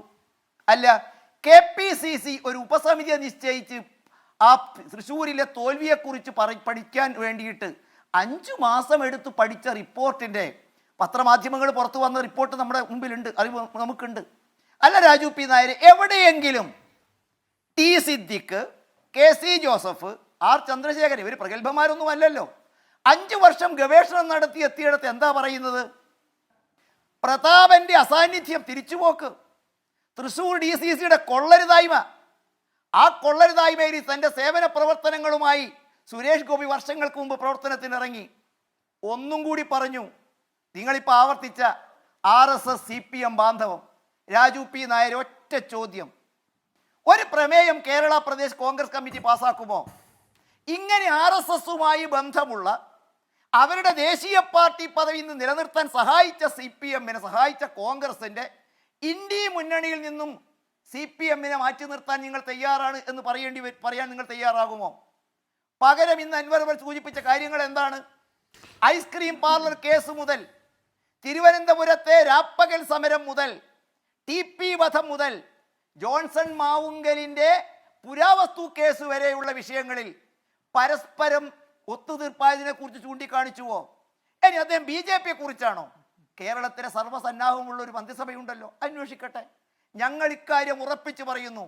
വർത്തമാനകാല കേരളത്തിൽ നിങ്ങൾ ഇരുകൂട്ടരും നടത്തിയിരുന്ന മാഫിയ പ്രവർത്തനങ്ങൾ, കള്ളക്കടത്തുമായി ബന്ധപ്പെട്ട വിഷയങ്ങൾ, അന്തർനാടകങ്ങൾ, ഇതൊക്കെ കൊണ്ട് കേരള ജനത മടുത്തിരിക്കുന്നു. ഒറ്റ ചോദ്യം ഞാൻ ഇടതുപക്ഷത്തോട് ചോദിക്കും, എന്ത് യോഗ്യതയായിരുന്നു അൻവറിന് കോൺഗ്രസിൽ നിന്നും തിരിച്ചു കയറ്റിയിട്ട് ഈ നിലമ്പൂരിൽ വന്ന് മത്സരിക്കുമ്പോൾ ഉണ്ടായിരുന്നത്? ഏത് കമ്മ്യൂണിസ്റ്റ് പ്രത്യയശാസ്ത്രമായിരുന്നു അദ്ദേഹത്തെ സ്വീകരിക്കാൻ നിങ്ങളെ പ്രേരിപ്പിച്ചത്? ഒറ്റേ ഒരു ഉത്തരമേ ഉള്ളൂ, അദ്ദേഹത്തിന് കൈകളിൽ ഉണ്ടായിരുന്നത്. ഇന്ന് അദ്ദേഹം CPM കൊടുത്ത പാല് കൊടുത്ത് വളർത്തിയ കൈക്ക് കൊത്താൻ മാത്രമുള്ള ബലം അദ്ദേഹം സമ്പാദിച്ചിരിക്കുന്നു. പലരെ കുറിച്ചുമുള്ള പല കടലാസുകളും അദ്ദേഹത്തിന്റെ കയ്യിലുള്ളത് ഭയക്കുന്നുവോ? പിണറായിയെപ്പോലുള്ള ഒരാളുടെ കാറ്റൂരിവിടാൻ അൻവറിന്റെ അമ്പ് കൊണ്ട് തറയ്ക്കുന്നത് പിണറായി വിജയന്റെ നെഞ്ചത്താണ് എന്ന യാഥാർത്ഥ്യം നമുക്ക് അറിയേണ്ടി വരും. അനിവാര്യമായ പതനത്തിലേക്ക് കേരളത്തിലെ ഇടതുപക്ഷം. ശരി, ഞാൻ അങ്ങനെയൊക്കെ എത്താം. ശ്രീ പീവേന്ദ്രൻ, ഞാൻ താങ്കൾ ഏത് പക്ഷത്താണെന്ന് ചോദിക്കാനുള്ള കാരണം അങ്ങയുടെ സഹസംഘടന അല്ലെങ്കിൽ അങ്ങയുടെ സഹോദര സംഘടനയുടെ ഇവിടുത്തെ സംസ്ഥാന അധ്യക്ഷൻ പിണറായി PV അൻവർ നേർക്കുന്ന നിൽപ്പിൽ RV ബാബു പിടിക്കുന്ന പക്ഷം പിണറായി പക്ഷമാണ്. അതുകൊണ്ടാണ് ഞാൻ അങ്ങോട്ട് ഞാൻ രാജിപ്പിക്കാം. ഞാൻ അങ്ങനെയൊക്കെ എത്താം. ശ്രീ ആനന്ദ് കൊച്ചുകൂടി ഇവിടെ JC തോമസ് പറയുന്നു. ശരി, ഞാൻ രാജു ആനന്ദ് കൊച്ചുകൂടി ഇവിടെ JC തോമസ് തുടക്കത്തിൽ പറഞ്ഞു തുടങ്ങിയത് ഈ പറയുന്ന കൊണ്ടോട്ടിയിലെ അല്ലെങ്കിൽ പൊതുസമ്മേളനത്തെക്കുറിച്ചാണ്. രാഹുൽ ഗാന്ധിയെ പറ്റി പറഞ്ഞത് അദ്ദേഹം എന്താണ് പറഞ്ഞെഴുന്നേൽക്കുമ്പോൾ രാഹുൽ ഗാന്ധിയെ DNA പരിശോധിക്കണം എന്ന് പറഞ്ഞതിനെക്കുറിച്ച് ചോദിക്കുമ്പോൾ അത് രാഷ്ട്രീയ DNA പരിശോധിക്കണം എന്നാണ് ഞാൻ പറഞ്ഞത്. ഇരുന്നുകൊണ്ട് പറഞ്ഞുകൊണ്ട് രാഹുൽ ഗാന്ധിയുടെ കുടുംബവുമായുള്ള അൻവറിൻ്റെ കുടുംബത്തിൻ്റെ ബന്ധത്തെക്കുറിച്ചൊക്കെ പറയുന്നുണ്ട്. അൻവറിൻ്റെ ഇന്നത്തെ അങ്ങേ അറ്റത്തെ എന്ന് പറഞ്ഞാൽ പാർട്ടിയുടെ വിഭാഗീയ കാലത്ത് VS അച്യുതാനന്ദൻ പറയാത്ത മട്ടിൽ, അല്ലെങ്കിൽ ഏതെങ്കിലും പ്രതിപക്ഷ നേതാക്കൾ പറയാത്ത മട്ടിൽ, ഏതെങ്കിലും മാധ്യമങ്ങൾ അതിരൂക്ഷമായ ചർച്ചാ ദിവസങ്ങൾ പറയാത്ത മട്ടിൽ PV അൻവർ പറഞ്ഞുവെങ്കിൽ അൻവറിൻ്റെ അടുത്ത വഴി എന്താകും എന്നാണ് മനസ്സിലാക്കേണ്ടത്. ആനന്ദ് കൊച്ചുകൂടി. അല്ല, ഇന്ന് PV അൻവർ സംസാരിച്ചപ്പോൾ അല്ലെങ്കിൽ അദ്ദേഹത്തിൻ്റെ പത്രസമ്മേളനം ഞാൻ ഇങ്ങനെ സാഹൂദം കേട്ടിരിക്കുകയായിരുന്നു. അപ്പോൾ ഇതുവരെ അദ്ദേഹം നടത്തിയ പത്രസമ്മേളനങ്ങളിൽ കുറേ പാളിച്ചകൾ അല്ലെങ്കിൽ ചില കാര്യങ്ങളൊക്കെ അദ്ദേഹം അതിശയോക്തിയും പല കാര്യങ്ങളും കടത്തി പറയുകയും അല്ലെങ്കിൽ അദ്ദേഹത്തിൻ്റെ എന്താണ് ലക്ഷ്യം എന്ന് മനസ്സിലാക്കാൻ പറ്റാത്ത രീതിയിലുള്ള ചില കാര്യങ്ങളൊക്കെ ഉണ്ടായിരുന്നു. പക്ഷേ ഇന്ന് അദ്ദേഹം വളരെ കരുതി കൂട്ടി ഒരു മികച്ച രാഷ്ട്രീയക്കാരൻ, ഇപ്പോൾ നമ്മളിവിടെ ഈ പത്രസമ്മേളനങ്ങൾ നടത്തുമ്പോൾ മുഖ്യമന്ത്രിയുടെ പത്രസമ്മേളനങ്ങളെക്കുറിച്ച് നമ്മൾ വിശകലനം നടത്താറുണ്ട്. അദ്ദേഹം പലപ്പോഴും വലിയ രാഷ്ട്രീയ പ്രതിസന്ധികൾ ഉള്ളപ്പോൾ തന്നെ അദ്ദേഹം ഒരു പത്രസമ്മേളനം നടത്തി അന്നത്തെ ദിവസത്തെ പ്രൈം ടൈം ചർച്ചകളുടെ അജണ്ട പോലും നിശ്ചയിക്കുന്ന പല പത്രസമ്മേളനങ്ങളും കഴിഞ്ഞ 8 വർഷം പിണറായി വിജയൻ നടത്തിയിട്ടുണ്ട്. പല ചാനൽ അവതാരകരുൾപ്പെടെ അതിൽ വീണു പോകാറുണ്ട് എന്ന് ഞാൻ പലപ്പോഴും പറഞ്ഞിട്ടുള്ള ഒരു കാര്യമാണെങ്കിലും അത് വീണ്ടും പറയുകയാണ്. പക്ഷേ ഇന്ന് അൻവർ ആ ഒരു അദ്ദേഹത്തിൻ്റെ ആ പത്രസമ്മേളനത്തിൽ പറഞ്ഞ കാര്യങ്ങൾ ശരിക്കും ഒരു ഭൂകമ്പം തന്നെയായിരുന്നു. ഈ മാർക്സിസ്റ്റ് പാർട്ടിയിൽ അവരെ ഇടയ്ക്കിടയ്ക്ക് ഈ ഫേസ്ബുക്കിലൊക്കെ അവരുടെ നേതാക്കൾ ഈ പണ്ട് 1936 ഹിറ്റ്ലറിന് നാസി സല്യൂട്ട് കൊടുക്കാൻ വിസമ്മതിച്ച ഒരാളുടെ ചിത്രം എപ്പോഴും പലപ്പോഴും ഈ നേതാക്കളൊക്കെ ഫേസ്ബുക്കിൽ പോസ്റ്റ് ചെയ്യാറുണ്ട്. ആ ഒരു പാർട്ടിയിൽ, ഈ communist party of India Marxist എന്ന പാർട്ടിയിൽ ഒരാൾ പോലും പിണറായി വിജയനെ ചോദ്യം ചെയ്യാനില്ലാത്ത അവസ്ഥയിൽ ആ പാർട്ടിക്ക് പുറത്തുള്ള എങ്കിലും അങ്ങനെ ചോദ്യം ചെയ്യാൻ ഉണ്ടായി എന്നുള്ളതാണ് ഇന്നത്തെ കേരളത്തിലെ നമ്മുടെ ഈ ഒരു ഏറ്റവും വലിയൊരു സംഭവമായിട്ട് ഞാൻ കാണുന്നത്. കഴിഞ്ഞ 8 വർഷത്തിൽ പലപ്പോഴും മാധ്യമങ്ങൾ പോലും ഒരു പരിധിയിൽ കൂടുതൽ മുഖ്യമന്ത്രിയെ ചോദ്യം ചെയ്യാൻ ധൈര്യപ്പെടാത്ത ഒരു അവസ്ഥയിൽ ഇങ്ങനെ ഇത്രയും തുറന്നു പറയാൻ അൻവറിന് സാധിച്ചതിൽ അദ്ദേഹത്തിൻ്റെ രാഷ്ട്രീയം എന്തുവാകട്ടെ, അദ്ദേഹത്തിൻ്റെ പിൽക്കാല ചരിത്രം എന്തുവാകട്ടെ, അദ്ദേഹം എന്തൊക്കെ അഴിമതി മുൻപ് ചെയ്തിട്ടുണ്ടാകട്ടെ, പക്ഷേ അതിന് ഞാൻ ആദ്യം ഒരു സല്യൂട്ട് പറയുന്നു. കാരണം കേരളത്തിലെ പൊതുജനം കുറെ കാലമായിട്ട് പലരിൽ നിന്നും പ്രതീക്ഷിക്കുന്ന, കമ്മ്യൂണിസ്റ്റ് പാർട്ടിയിലെ തലമുതിർന്ന പോളിറ്റ് ബ്യൂറോ അംഗങ്ങൾ ഉൾപ്പെടെയുള്ള നേതാക്കളിൽ നിന്ന് പ്രതീക്ഷിക്കുന്ന ഒരു കാര്യമാണ് ഇന്ന് അൻവർ ചെയ്തത്. അതിനൊരു ബിഗ് സല്യൂട്ട്. അത് അദ്ദേഹത്തിൻ്റെ രാഷ്ട്രീയം ഒന്നും അതിനൊരു പ്രശ്നമല്ല. രണ്ടാമത്തെ കാര്യം, അദ്ദേഹം ഇന്ന് പറഞ്ഞത് ശേഷം ഇന്ന് മുഖ്യമന്ത്രിയുടെ പ്രതികരണമൊന്നും വന്നില്ല. പക്ഷേ 2 പേരുടെ പ്രതികരണം, വിജയരാഘവൻ്റെയും MV ഗോവിന്ദൻ, രണ്ടും പോളിറ്റ് ബ്യൂറോ അംഗങ്ങളാണ്. വിജയരാഘവനാണ് അൻവറിനെ ഒരു ഘട്ടത്തിൽ, പ്രത്യേക സന്ദർഭത്തിൽ ഈ പാർട്ടിയിലേക്ക് കൊണ്ടുവന്നത്. ഈ പിണറായി വിജയൻ്റെ ഒത്താശയോടെ അദ്ദേഹമാണ് അതിന് ചരട് വലിച്ചത്. അദ്ദേഹത്തെ കൊണ്ട് കഴിഞ്ഞ ദിവസം പാർട്ടി തന്നെ പറഞ്ഞിട്ട് അദ്ദേഹം ഒരു പത്രസമ്മേളനം വിളിച്ചു കൂട്ടി. അദ്ദേഹം ഇതിൻ്റെ പുറകിലില്ല എന്ന് തെളിയിക്കാൻ വേണ്ടി അദ്ദേഹം ഒരു പത്രസമ്മേളനം നടത്തി. ഇന്ന് അദ്ദേഹം വീണ്ടും സംസാരിക്കുന്നു. പക്ഷേ അദ്ദേഹത്തിനൊന്നും പറയാൻ പറ്റുന്നില്ല. വാത്സല്യം സിനിമയിലെ കുട്ടിമാമയെ പോലെ അദ്ദേഹം അവിടെ ഇങ്ങനെ കഥകളി കളിക്കുന്നുണ്ടായിരുന്നു. ഗോവിന്ദൻ മാഷ് ഇപ്പോൾ അവിടെ വന്നിറങ്ങിയിട്ട് അദ്ദേഹത്തിന് ഒന്നും പറയാൻ പറ്റുന്നില്ല. പാർട്ടിയിൽ കൂടി ആലോചിക്കണം എന്നാണ് അദ്ദേഹത്തിന് പറയാനുള്ളത്. ഈ രാജാവ് നഗ്നനാണ് എന്ന് ആരെങ്കിലും വിളിച്ചു പറഞ്ഞപ്പോൾ അതിനെതിരെ ഒരു പ്രതികരണം നടത്താൻ പോലും കഴിഞ്ഞ 30 ദിവസത്തിൽ നമുക്കറിയാമല്ലോ, ഈ CPM-ൻ്റെ പാർട്ടി വക്താക്കളെ പോലും 2 ദിവസമാണ് ചാനലിൽ കണ്ടത്. ബാക്കി എല്ലാ ദിവസങ്ങളിലും ഇവിടെ ചില ഇടതു നിരീക്ഷകർ എന്നൊക്കെ പറഞ്ഞ് ചില ആൾക്കാർ, റെജി ലൂക്കോസിനെ പോലെയുള്ള ആൾക്കാരെയായിരുന്നു ഇവർ വിട്ടിരുന്നത്.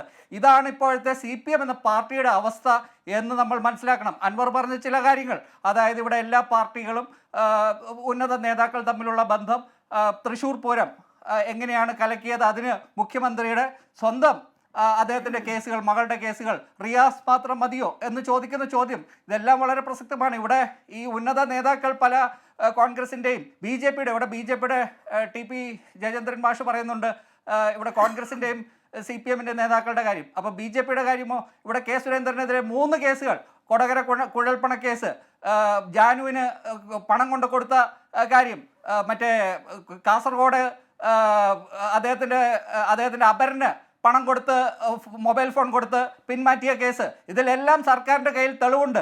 എന്നിട്ടും അദ്ദേഹം ഇപ്പോഴും സംസ്ഥാന അധ്യക്ഷനായിട്ട് തുടരുകയാണ്. ഇവിടെ കേരളത്തിൽ പല നേതാക്കൾ തമ്മിൽ ഇതുപോലെയുള്ള ബാന്ധവങ്ങളുണ്ട് എന്നുള്ള ഒരു കാര്യവും പറഞ്ഞത് ശരിയാണ്. ഇനിയിപ്പോൾ കാണാനിരിക്കുന്നത്, പണ്ട് MV രാഘവനെ കോടിയേരി ബാലകൃഷ്ണനും ഗോപി കോട്ടമുറിക്കലും ഉണ്ണികൃഷ്ണപിള്ളയൊക്കെ കൂടി നിയമസഭയിൽ അടിച്ച് അദ്ദേഹത്തിൻ്റെ ചോര പുരണ്ട ചിത്രങ്ങൾ ഇപ്പോഴും പല മാധ്യമങ്ങളുടെ ഫയലിലും ഉണ്ടാവും, അല്ലെങ്കിൽ നിയമസഭ ആർക്കൈവ്സിലുണ്ടാവും. അതുപോലൊരു അവസ്ഥ ഇനി അൻവറിന് നിയമസഭയിൽ ഉണ്ടാകുമോ എന്നുകൂടിയാണ് നമ്മൾ കാണേണ്ടത്. എന്തായാലും ഉമ്മാക്കിയാട്ടി പേടിപ്പിക്കേണ്ട എന്നത് മുഖ്യമന്ത്രിയോട് തന്നെ നേർക്കുന്നവർ പറയുകയാണ്. PV ശ്രീ ജെയ്സി തോമസ്, ഇവിടെ ഈ നേതാക്കളുടെ പ്രതികരണം, MV ഗോവിന്ദനാവട്ടെ, വിജയരാഘവനാവട്ടെ, MA ബേബി ആവട്ടെ, ഇത്തരം മയത്തിലുള്ള പ്രതികരണമായിരുന്നില്ല ഇന്നൊരു പാർട്ടി നേതാവ് എന്നുള്ളതിൽ നടത്തേണ്ടത്. കാര്യം അത്രത്തോളം കാമ്പിൽ തൊടുന്ന വിമർശനങ്ങൾ നടത്തിയിരിക്കുന്നു അൻവർ. അത് പോട്ടെ, ശ്രീ ജെയ്സി തോമസ്, ഇവിടെ ഇപ്പോൾ TP ജയേന്ദ്രൻ്റെ പാർട്ടിക്ക് RSS-നെ ADGP പോയി കണ്ടത് ആനക്കാര്യമാവില്ല. പക്ഷേ ഇടതുപക്ഷ രാഷ്ട്രീയം മനസ്സിൽ പേറുന്ന ഒരു SFI സഖാവിന് പോലും അത് പ്രശ്നമാണ്. എന്തുകൊണ്ടാണ് ഇത്രയധികം ആരോപണം ഉണ്ടായിട്ടും, ഇത്രയധികം അത് നാടിന് മുന്നിൽ വെളിപ്പെട്ടിട്ടും സ്ഥിരീകരിക്കപ്പെട്ടിട്ടും ഈ ക്രമസമാധാന ചുമതല എന്ന പോർട്ട്ഫോളിയോ പോലും മേലങ്കി പോലും മാറാതെ ADGP വഴുതക്കാട് ഉഗ്രപ്രതാപത്തിൽ വാഴുന്നത് എന്ന ചോദ്യം സാധാരണ പാർട്ടി സഖാക്കളുടെ ചോദ്യമാണ്. ജെയ്സി തോമസ്, ഈ പറഞ്ഞ പോലീസ് ഭീകരത, സഖാക്കൾ പോലീസ് സ്റ്റേഷന്റെ നേതാക്കൾ കാലെടുത്ത് ചവിട്ടിയാൽ കൂമ്പിരടി കിട്ടും എന്ന് പറയുന്നത് സാധാരണ അടിത്തട്ടിലെ ഗ്രൗണ്ടിലെ സഖാക്കളാണ്. എന്തുകൊണ്ടാണ് ആ പോലീസ് ഭീകരത ചോദ്യം ചെയ്യപ്പെടുന്നില്ല, എന്തുകൊണ്ട് ADGP മാറുന്നില്ല എന്നത് അടിത്തട്ടിലെ സാധാരണ സഖാക്കളുടെ ചോദ്യമാണ്. ആ ചോദ്യത്തിന് ബോധ്യപ്പെടുന്ന ഇപ്പോൾ ഈ സൈബർ മേഖലയിൽ നോക്കൂ, ഈ പറഞ്ഞ ദിവസങ്ങളൊന്നും അൻവറിനെതിരെ കാര്യമായി ആരും ഒന്നും മിണ്ടിക്കണ്ടില്ല. ഇന്നു നോക്കൂ, ഇപ്പോഴും അധികാരത്തിന്റെ വഴിയിൽ എന്തെങ്കിലും കിട്ടും എന്നാഗ്രഹിച്ച് നിൽക്കുന്ന വളരെ എണ്ണിയാൽ 3-4 പേരല്ലാതെ ആരും അൻവറിനെതിരെ ഒന്നും മിണ്ടുന്നില്ല. എങ്ങനെ പ്രതികരിക്കാൻ കഴിയും, എങ്ങനെ പ്രതിരോധിക്കാൻ കഴിയും അൻവറിനെ പാർട്ടിക്ക് ശ്രീ ജെ.സി. തോമസ്?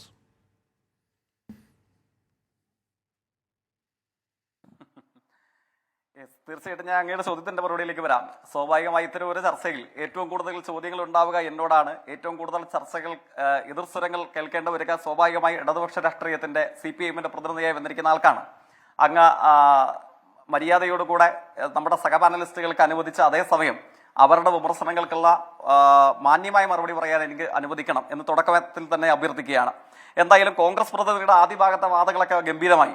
അദ്ദേഹം അങ്ങയോട് അവതാരകൻ എന്ന നിലയിൽ 24 വാർത്താ ചാനലിന്റെ മുഖമായി നിൽക്കുന്ന അങ്ങയോട് പറയുകയാണ്, അങ്ങൊരു പാട്ട് പാടി കൊടുക്കണം എന്നാണ്. എന്നിട്ട് അദ്ദേഹം 2 ഈരടികൾ താളാത്മകമായി അദ്ദേഹം അങ്ങേക്ക് പറഞ്ഞു തരുന്നു, ഈ പാട്ടൊന്ന് പാടിക്കൊടുക്കണം. കാരണം എന്താണ്, ഈ പാർട്ടി ഇത്രയും മോശമാകാൻ കാരണം ഈ നേതാവാണ്, അതുകൊണ്ട് ഈ പാട്ടൊന്ന് പാടുന്നത് ഇപ്പോൾ പ്രസക്താണ് എന്ന് കോൺഗ്രസ് പ്രതിനിധി പറയുകയാണ്. പാട്ട് പാടിക്കൊടുക്കാം കോൺഗ്രസ് നേതാവ്, ഒരു സംശയവുമില്ല. പാട്ട് നല്ല ഈണത്തിൽ തന്നെ പാടിക്കൊടുക്കാം. പക്ഷെ പാടിക്കൊടുക്കേണ്ട സ്ഥലം ഇതായിരുന്നു എന്ന് അങ്ങൊന്ന് ആലോചിക്കണം, പാടിക്കൊടുക്കേണ്ട രംഗം ഇതായിരുന്നു എന്നുള്ളത്. അല്പവർഷങ്ങൾക്ക് മുമ്പ് അങ്ങയുടെ തൊട്ട സമീപത്തുള്ള ഒരു മണ്ഡലത്തിൽ ഗോൾവാൾക്കറുടെ ചിത്രത്തിന് ചുവട്ടിൽ ഒരാൾ മുട്ടിലിഴഞ്ഞ് തിരികൊളുത്താൻ വേണ്ടി പോയി നിന്നിരുന്നു. അപ്പൊ അങ്ങേക്ക് പാട്ടുപാടി കൊടുക്കാമായിരുന്നു.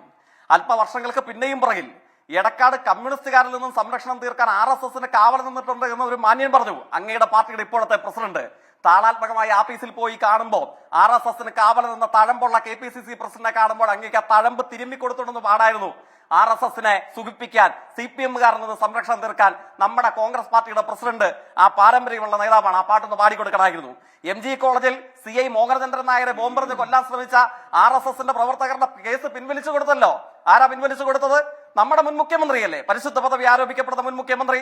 അപ്പോഴും ആ പാട്ട് അങ്ങേക്കൊന്ന് പാടിക്കൊടുക്കാമായിരുന്നു. എന്നിട്ടാണ് വേണം ഇടതുപക്ഷ രാഷ്ട്രീയത്തിന്റെ ജീവനെടുക്കാൻ വേണ്ടിയിട്ടുള്ള വർത്താനം ഇങ്ങോട്ട് വരാൻ. എന്നിട്ട് അങ്ങ് അവതാരകനോട് എനിക്ക് കടുത്ത വിയോജിപ്പുണ്ട്. കാരണം എന്താണ്, ഒരു വേള വാവിട്ട് എന്തും വിളിച്ചു പറയാമെന്നൊരു സ്ഥലജല വിഭ്രാന്തിയിൽ നിൽക്കവേ കോൺഗ്രസ് നേതാവ് പറയുകയാണ്, CPM-കാരെല്ലാം സ്വർണം പൊട്ടിക്കലുകാരാണ്, എല്ലാവരും സ്വർണ്ണ കച്ചവടക്കാരാണ്. അവതാരകൻ എന്തുകൊണ്ട് ഇടപെടണം തോന്നിയില്ല? അങ്ങനെ ഒരു മര്യാദയില്ലാത്ത വിമർശനം, വസ്തുതകൾക്ക് നിരക്കാത്തൊരു കാര്യം കോൺഗ്രസിനെതിരെ ഞങ്ങൾ പറഞ്ഞിട്ടുണ്ടോ? ഞങ്ങൾ പറയാൻ പാടുണ്ടോ? എന്താ, അല്പ ദിവസങ്ങൾക്ക് പുറകിൽ ആങ്കർ ഓർമ്മിക്കുന്നില്ലേ, AICC അംഗമാണ്, ഇവിടെ ചർച്ചയ്ക്കിരിക്കുന്ന കോൺഗ്രസ് നേതാവിനേക്കാൾ വലിയ നേതാവാണ്. അവര് വന്നിട്ട് പറഞ്ഞത് എന്താണ്? കാസ്റ്റിംഗ് കൗച്ചാണ്, നേതാക്കന്മാരെ ഒറ്റയ്ക്ക് സ്ത്രീകൾ പോയി കാണാൻ പറ്റില്ല, അടിച്ച് പടിയടച്ച് പിണ്ഡം വെച്ച് പുറത്താക്കിയില്ലേ കോൺഗ്രസ് നേതാവ്. അപ്പോ എല്ലാ കോൺഗ്രസ് നേതാക്കന്മാരും ഇമ്മാതിരി ആളുകളാണെന്ന് ഞാൻ പറഞ്ഞാലോ? കോൺഗ്രസിന്റെ പ്രതിനിധിയായി വന്നിരിക്കുന്ന ആൾ അങ്ങ് സ്വീകരിക്കുമോ? ഇങ്ങനൊന്നുമല്ല രാഷ്ട്രീയ വിമർശനം നടത്തേണ്ടത്. ഈ നിലമ്പൂർ MLA നടത്തിയ വാർത്താ സമ്മേളനത്തിൽ പറയുന്നുണ്ടല്ലോ, കോൺഗ്രസും ലീഗും BJP-യും എല്ലാവരും തമ്മിൽ, CPM-ഉം എല്ലാവരും തമ്മിൽ ബന്ധമാണെന്ന്. അങ്ങ് വാചകത്തെ ഉൾക്കൊള്ളുന്നുണ്ടോ? എല്ലാവരും തമ്മിൽ ഡീലാണ്, എല്ലാവരും തമ്മിൽ കൂട്ടുകച്ചവടമാണ്, എല്ലാവരും തമ്മിൽ അഴിമതിയാണ്. അങ്ങ് എന്താണ് എല്ലാവരും തമ്മിലൊന്നല്ല, അല്ല എല്ലാവരും തമ്മിലൊന്നല്ല. താഴെത്തട്ടിലെ പാവം പ്രവർത്തകരല്ല കേട്ടോ, മുകൾ തട്ടിലെ നേതാക്കളുടെ കാര്യമാണ് പറയുന്നത്. താഴെത്തട്ടിൽ പാവങ്ങൾ എന്തറിഞ്ഞു? അവരവരുടെ പാർട്ടിക്ക് വേണ്ടി ചോര നീരാക്കുന്നു. മുകൾ തട്ടിലെ നേതാക്കൾ രാത്രികാലങ്ങളിൽ ഷേക്ക് ഹാൻഡ് കൊടുക്കുന്നു എന്ന് അൻവർ പറഞ്ഞേ. എല്ലാവരും അല്ല.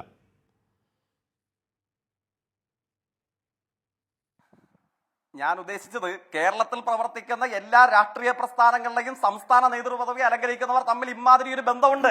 അഴിമതി സ്വഭാവത്തോടു കൂടെയുള്ള പരസ്പര സംരക്ഷക മുന്നണിയാണ് കേരളത്തിൽ പ്രവർത്തിക്കുന്നത്. അങ്ങനെ നിലമ്പൂർ MLA പറയുമ്പോൾ കോൺഗ്രസ് അതിനെ സ്വീകരിക്കുന്നുണ്ടോ? അതാണ് ഞാൻ ചോദിച്ചത്. അതോ ചിലത് മാത്രം കൊള്ളാം, ചിലത് മാത്രം കൊള്ളില്ല, ചിലത് ഞങ്ങൾക്ക് ഇഷ്ടമുള്ള സത്യം, ചിലത് ഞങ്ങൾ എടുക്കാത്ത സത്യം, അങ്ങനെയാണോ കോൺഗ്രസ് നേതാവ് കാണുന്നത്? ഞാൻ അവസാനിപ്പിക്കുന്നു. BJP നേതാവിന്റെ പ്രതികരണം എന്താണ്? അദ്ദേഹം പറയുകയാണ്, RSSന് ലോകത്തെ ഏറ്റവും വലിയ വർഗീയ പ്രത്യയശാസ്ത്രത്തിന് സ്വീകാര്യത ഏറി വരികയാണ്. ഇന്ത്യയിൽ മാത്രമല്ല, ലോകത്തെമ്പാടും വർഗീയ പ്രത്യയശാസ്ത്രത്തിന് സംഘപരിവാരത്തിന്റെ സ്വീകാര്യത ഈ തെരഞ്ഞെടുപ്പിൽ കണ്ടില്ലേ? രാംലല്ലയിലെ ശ്രീരാമ ഭഗവാൻ പറഞ്ഞു തരും, നിങ്ങളുടെ പ്രത്യയശാസ്ത്രത്തിന് കാലിനടിയിൽ ചവിട്ടി അരച്ച് കളയുന്ന പുല്ലിന്റെ പോലും വിലയുണ്ടോ എന്ന്. കേട്ടോ BJP നേതാവേ? പിന്നെന്താ പറഞ്ഞത്? ഇന്ത്യ മുന്നണി എന്നല്ലേ? കോൺഗ്രസ് നേതാവ് മറുപടി പറയേണ്ടതാണ്. എങ്ങനെയാണ് നിങ്ങൾ NDA സഖ്യത്തെ വിളിക്കുന്നത്? എങ്ങനെയാ ND മുന്നണി എന്നാണോ അങ്ങ് നിങ്ങൾ ആഫീസിൽ സഖ്യയോഗം ചേരുമ്പോൾ വിളിക്കുന്നത്? അങ്ങനെയാണെങ്കിൽ കുഴപ്പമില്ല. എൻ ഡി മുന്നണി യോഗം ചേരുമ്പോൾ ഉണ്ടാകുന്ന അതേ സംസ്കാരമായിരിക്കാം 24 ചാനലിൽ വന്നിരിക്കുമ്പോൾ അങ്ങ് കാണിക്കുന്നത്. ഇങ്ങനൊന്നും അല്ല പ്രതിപക്ഷ രാഷ്ട്രീയ വിമർശനം നടത്തേണ്ടത്. മര്യാദയോടുകൂടെ വേണം. ശരി, ചോദ്യങ്ങളൊക്കെ ഉണ്ടായിരുന്നു, പക്ഷേ ഇടപെടാതിരിക്കാനുണ്ട്. കാര്യം 3 പേർ 3 അല്ലെങ്കിൽ എന്നെ കൂടെ കൂട്ടി 4-1 റേഷ്യ ആയതുകൊണ്ട് ഇടപെടാതിരുന്നതാണ്. തിരികെ എത്താം. രാജു പി നായർ, രാജ്യത്തെ മറ്റൊരു സംസ്ഥാനത്തിലില്ലാത്തവരും കേരളത്തിൽ മാത്രം കാണുന്ന ഒരു പ്രത്യേകത എന്നാണ് പി വി എൻ പറഞ്ഞത്. കേരളത്തിലെ രാഷ്ട്രീയ നേതാക്കൾ പകൽ കീരിയും പാമ്പും കളിയാണെങ്കിൽ രാക്കാലങ്ങളിൽ അവർ ഷേക്ക് ഹാൻഡ് കൊടുക്കുന്ന തിരക്കിലാണ് എന്ന് പറഞ്ഞാൽ ദുരൂഹമായി പല കേസുകളും അന്തരീക്ഷത്തിൽ ആവിയാകുമ്പോൾ പൊതുസമൂഹത്തിലെ പലർക്കും തോന്നിയ സംശയം അൻവർ ഉന്നയിക്കുന്നതിനുകൂടി മറുപടി ജയ്ക്ക് ശ്രീ രാജു പി നായർ. അല്ല, ആ മറുപടി ഞാൻ ശ്രീ ജെയ്ക് സി തോമസിനുള്ള മറുപടിയുമായി ബന്ധപ്പെട്ട് തന്നെ പറഞ്ഞോളാം. അദ്ദേഹം ഇവിടെ പറഞ്ഞത് RSS കോൺഗ്രസുമായിട്ടുള്ള ബന്ധം. അതിനാദ്യം അദ്ദേഹം ഉദ്ധരിച്ചത് പിണറായി വിജയൻ ഋഷിതുല്യനായിരുന്നു എന്ന് പറഞ്ഞ RSSന്റെ നേതാവ് പി പരമേശ്വരന്റെ മാതൃഭൂമി ബുക്ക് പബ്ലിക്കേഷൻസ് പ്രസിദ്ധീകരിച്ച പുസ്തകം തിരുവനന്തപുരത്ത് VS അച്യുതാനന്ദൻ റിലീസ് ചെയ്തപ്പോൾ തൃശ്ശൂരിൽ VD സതീശൻ റിലീസ് ചെയ്തതിനെ കുറിച്ചാണ് അദ്ദേഹം പറഞ്ഞത്. ആയിക്കോട്ടെ, ഒന്ന്. രണ്ടാമത്തെ കാര്യം, അദ്ദേഹം കേസുകൾ കോംപ്രമൈസ് ചെയ്തതിനെ കുറിച്ച് പറഞ്ഞു. അങ്ങേക്ക് E ചന്ദ്രശേഖരൻ എന്ന് പറയുന്ന CPI നേതാവിന് ഓർമ്മയുണ്ടോ? അദ്ദേഹത്തിന്റെ കൈ തല്ലി ഓടിച്ചു. ആ കേസിൽ മൊഴിമാറിയതാരാ? CPMന്റെ ഏരിയ കമ്മിറ്റി അംഗങ്ങളാണ് മൊഴിമാറിയത്. ആർക്കു വേണ്ടി? RSSന് വേണ്ടി. നിങ്ങളുടെ തല്ലോ കൊള്ളുന്നുണ്ട്, RSSന്റെ തല്ലുകൂടി മേടിച്ചു കൊടുക്കണോ ജയിക്കെ ആ പാവം CPIക്കാർക്ക്? ഇനി മൂന്നാമത്തെ കാര്യം അദ്ദേഹം സൂചിപ്പിക്കുകയാണ് RSSനെതിരെയുള്ള ഇത്. ഞാൻ ചരിത്രത്തിലേക്ക് പോകാം. വർഷം 1977. കേരളത്തിന്റെ നിയമസഭയിൽ BJPക്ക് MLA ഇല്ല. മനസ്സിലായില്ലേ? അന്ന് അവിടെ അടിയന്തരാവസ്ഥയ്ക്ക് ശേഷം ഒരു പ്രസംഗം നടക്കുന്നു, നയപ്രഖ്യാപന പ്രസംഗം. ആ പ്രസംഗത്തിൽ പറയുന്നു, അടിയന്തരാവസ്ഥക്കാലത്ത് RSSനെ നിരോധിച്ചത് എതിർക്കപ്പെടേണ്ടതാണ്, RSSനെ നിരോധിച്ചത് ശരിയായില്ല. പ്രസംഗിച്ച ആളുടെ പേരെന്താ അറിയോ? പ്രതിപക്ഷ നേതാവ് EM ശങ്കരൻ നമ്പൂതിരിപ്പാട്. മറുപടി ഉണ്ടോ ജയിക്കെ? നിങ്ങളുടെ ചരിത്രം RSSന്റെ ഒപ്പം നിന്ന ചരിത്രം നിങ്ങൾക്കുള്ളൂ. പിന്നെ ഞാൻ സ്വർണ്ണക്കള്ളക്കടത്തിനെ കുറിച്ച് പറഞ്ഞു. പച്ചക്കള്ളം. ഞാൻ മറുപടി എനിക്ക് മറുപടി പറയാനുള്ള സമയം തന്നാൽ മറുപടി പറയാം, വ്യക്തമാക്കാം. പിന്നെ പിന്നെ പിന്നെ പിന്നെ നോക്കൂ, പിന്നെ ഈ ഗോൾഡ് സ്മഗ്ലിങ്ങിനെ കുറിച്ച് പറഞ്ഞു. ഞാനാണോ ജയിക്കാൻ പറഞ്ഞത്? ഈ കേരളത്തിലെ മുഖ്യമന്ത്രി ദുബായിലേക്ക് പോയപ്പോൾ ഒരു ബാഗ് മറന്നു വെച്ചു. ആ ബാഗ് സ്കാൻ ചെയ്തപ്പോൾ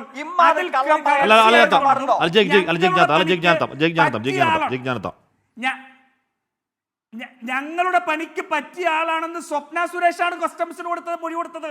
ആ മൊഴി ഇദ്ദേഹത്തിന്റെ ഏറ്റവും പ്രധാനപ്പെട്ട ഉദ്യോഗസ്ഥൻ ശിവശങ്കർ റാറ്റിഫൈ ചെയ്തു. ആ വസ്തുത ഉന്നയിച്ചുകൊണ്ട് പിണറായി സ്വർണ്ണക്കള്ള് തട്ടിപ്പുകാരന്റെ ഏറ്റവും മുഖ്യനായ ഒരാളാണെന്ന് ഞാൻ പറഞ്ഞാൽ രാഷ്ട്രീയ മാന്യതയില്ലാതെ എങ്ങനെയാവും ജയിക്ക്? അതൊന്നങ്ങ് പറഞ്ഞ. ഇനി BJPയുടെ പ്രതിനിധിയോടൊരു ചോദ്യം. നിങ്ങൾ ശബരിമല ഉൾപ്പെടെ ഈ രാജ്യത്ത് എവിടെ ഹിന്ദു ആരാധനക്കെതിരെ, ആചാരങ്ങൾക്കെതിരെ ഒരു ചെറുവിരൽ ഉയർത്തിയാൽ ഇനി ഒന്നുമില്ലെങ്കിലും കള്ളത്തരം പറഞ്ഞും നിങ്ങൾ ഹിന്ദു ആചാരങ്ങളെ സംരക്ഷിക്കാൻ വരുന്നവരാണ്. തൃശ്ശൂര് മടത്തിൽ വരവ് മുതൽ വെടിക്കെട്ട് മുതൽ മുഴുവൻ ആചാരങ്ങളെയും തെറ്റിക്കുന്ന അട്ടിമറിയാണ് തൃശ്ശൂർ നടന്നത്. പകൽ പോലെ വ്യക്തമായിട്ട് നടക്കുന്നു. ഞാനൊന്ന് ചോദിക്കട്ടെ, BJP നിങ്ങൾക്കെന്താ ആ തൃശ്ശൂർ പൂരത്തിൽ എന്താണ് നടന്നത്? ഹിന്ദുക്കളുടെ ആചാരത്തെ, ഹിന്ദുക്കളുടെ വികാരത്തെ, പൊതുവെ തൃശ്ശൂരിന്റെ വികാരത്തെ അപമാനിച്ച ആ വെടിക്കെട്ട് എന്താ നടന്നത് എന്ന് അന്വേഷിക്കാൻ നിങ്ങൾക്ക് എന്താ താല്പര്യമില്ലാത്തത്? എന്താ താല്പര്യമില്ലാത്തത്? കാരണം നിങ്ങൾ ഒരുമിച്ച് നടത്തിയതാണ്. നിങ്ങൾ ഒരുമിച്ച് ചേർന്ന് ഗൂഢാലോചന നടത്തി ആ പൂരം അട്ടിമറിച്ചതാണ്. അത് ഇന്ന് കേരളത്തിന് മുഴുവൻ ബോധ്യപ്പെട്ടിരിക്കുന്നു. ബോധ്യപ്പെടാത്തതല്ല, നിങ്ങൾ കള്ളത്തരത്തിന്റെ ഭാഗമായതുകൊണ്ട് നിങ്ങൾ അതിനെ സംബന്ധിച്ച് ഒരക്ഷരം വിട്ടില്ല. നുള്ളി നോക്കുന്നുണ്ടോ CPMനെ? പൂരം അട്ടിമറിച്ചതിന് ഒന്ന് നുള്ളി നോക്കുന്നുണ്ടോ? ഞങ്ങൾ നേക്കന്മാർ തല്ലുകൊണ്ട് തലയും പൊട്ടി കൈയോടിഞ്ഞ് കിടക്കുകയാണ് യൂത്ത് കോൺഗ്രസിന്റെ സംസ്ഥാന വൈസ് പ്രസിഡന്റ് അബിൻ വർക്കി. ഒരു സമരം നടത്തിയത് ഹാഷ്മിക്ക് അറിയാവോ? ആചാര സംരക്ഷകർ, പൂരത്തിന്റെ ഏറ്റവും വലിയ സംരക്ഷകർ ഇവർ പൂരം നടന്ന ദിവസം ഉന്നയിച്ച ആരോപണങ്ങൾ കാവിയിൽ പോയോ? ശരി, ആ ചോദ്യങ്ങൾ ബാക്കി നിൽക്കുകയാണ്. എന്ന് പറഞ്ഞാൽ ഈ പറയുന്ന സേവാഭാരതി ഒരു ആംബുലൻസിൽ അവിടെ എന്താണ് കോട്ട കെട്ടിക്കാത്ത അവിടെ അങ്കിത് അശോകന്റെ ദാർഷ്ട്യത്തിന് നടുവിലൂടെ സുരേഷ് ഗോപി എത്തുന്നു, B ഗോപാലകൃഷ്ണൻ എത്തുന്നു. അന്ന് ശബരിമലയിൽ വത്സൻ തില്ലങ്കേരി എത്തിയ പോലെ ഇവിടെയും അലമ്പുണ്ടാകുമ്പോൾ വത്സൻ തില്ലങ്കേരി എത്തുന്നു. അവിടെ ചോദ്യങ്ങളുണ്ട്. ശ്രീ TP ജയേന്ദ്രൻ, ഈ ചോദ്യങ്ങൾ അവിടെ നിൽക്കുമ്പോൾ ഇത്രയും അധമനായ ഒരാളാണ് എന്ന PV അൻവർ അജിത് കുമാറിനെതിരെ ആരോപണം ഉന്നയിക്കുമ്പോൾ അത് നിങ്ങൾ വിശ്വസിക്കുന്നുണ്ടെങ്കിൽ ഇത്രത്തോളം ഒരു കുറ്റവാളി എന്തിനാണ് RSSന്റെ ഏറ്റവും ടോപ്പ് ബ്രാസിനെ പോയി കണ്ടത് എന്ന് നിങ്ങളല്ലെങ്കിൽ RSS വിശദീകരിക്കാതെ നിങ്ങൾക്ക് ഈ വിമർശനം ഉന്നയിക്കാൻ അവകാശമുണ്ടോ TP ജയചന്ദ്രൻ?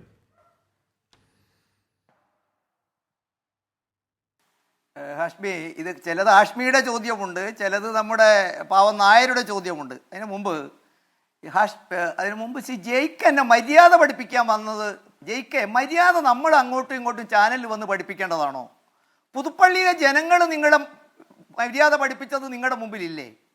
പിന്നെ യൂട്യൂബ് ഒന്ന് തപ്പി നോക്കിയാൽ അഡ്വക്കേറ്റ് ജയശങ്കർ മുതൽക്ക് ആളുകൾ മര്യാദ പഠിപ്പിക്കുന്നത് നിങ്ങൾക്ക് TP ജയചന്ദ്രൻ, ഒരു തെരഞ്ഞെടുപ്പിൽ ജയിക്കുന്നതും തോക്കുന്നതും ഒക്കെ രാഷ്ട്രീയ മത്സരമല്ലേ? ജയചന്ദ്രൻ, ഒരു ചാനൽ ചർച്ചയിൽ പറയാവുന്നതാണോ? ഇപ്പോ ഒരു തെരഞ്ഞെടുപ്പിൽ ജയിക്കുന്നതും തോക്കുന്നതും ഒക്കെ രാഷ്ട്രീയ പോരാട്ടമാണ്.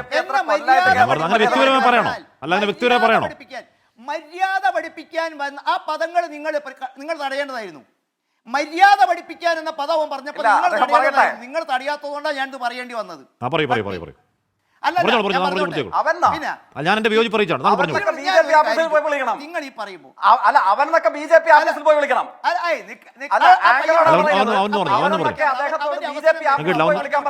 അതാണ് മര്യാദ. അല്ല, അവന്ന് പറഞ്ഞാൽ തെറ്റാണ്. അവന്ന് പറഞ്ഞാൽ തെറ്റാണ്.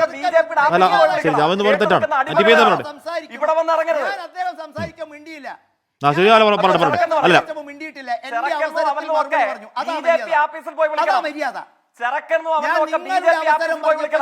അല്ല, ഞാൻ പറഞ്ഞു ഈ പറയുന്ന പദാവലികൾ ഉപയോഗിക്കേണ്ട TP ജയചന്ദ്രൻ. ശരിയാണ്. ശരി, അത് വിട്ടേക്കും. അല്ല, ഞാൻ പറഞ്ഞു തെറ്റാണ്. അങ്ങനെ പറഞ്ഞാൽ തെറ്റാണ്. അവനെന്ന പദപ്രയോഗം തെറ്റാണ്. TP ജയചന്ദ്രൻ മാഷ് പറഞ്ഞോളൂ. ഇങ്ങോട്ടിറക്കല്ലേ ആ പയ്യനെന്നാ ഞാൻ പറഞ്ഞു. RSS എന്ന് പറയുന്നത് അവൻ പയ്യെന്ന് പറയുന്ന പോലെയാണോ?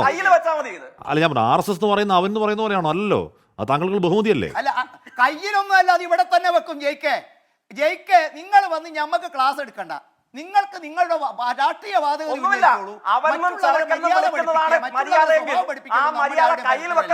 അതൊക്കെ നിർത്തിക്കണം. കയ്യിൽ വെച്ചാൽ മതി. ഇപ്പൊ അൻവറിന്റെ മുമ്പിൽ പൂച്ച പോലെ ഇരിക്കുന്ന നിങ്ങൾ അല്പമെങ്കിലും വീര്യമുണ്ടെങ്കിൽ അൻവറിനോട് കാണിക്കേ. പിണറായി വിജയൻ ഈ തോതിൽ അമ്പരിക്കുന്നവരെ പോയിട്ട് കാണിക്കേ. ചാനലിൽ വന്ന് നമ്മളല്ല മര്യാദ പഠിപ്പിക്കേണ്ടത്. മര്യാദ പഠിപ്പിക്കാൻ ആദ്യം ശ്രമിക്കുക. മര്യാദ പഠിപ്പിക്കേണ്ടവരും അത് BJP അല്ല, RSS അല്ല, ഏത് വലിയവനായാലും വരും. കേട്ടല്ലോ? അല്ല, പഠിപ്പിച്ച് കണ്ടല്ലോ. ചെങ്കൊടി മാറ്റാൻ പോയവൻ എവിടെ എത്തിയെന്ന് കണ്ടല്ലോ. ജയിക്കാൻ നമ്മളൊന്ന് അങ്ങോട്ടും ഇങ്ങോട്ടും. ശരി. എന്നോട് ചോദിച്ച ചോദ്യം, തൃശ്ശൂർ പൂരത്തിൽ അന്വേഷണത്തിൽ ജയിക്കാൻ നിർത്തുന്നേ എന്റെ അവസരം വരുമ്പോ പറഞ്ഞോ, ഞാൻ കേട്ടോളാം.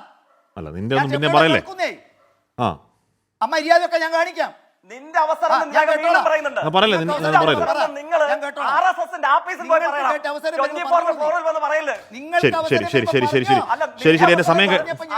സമയം കഴിയുകയാണ്.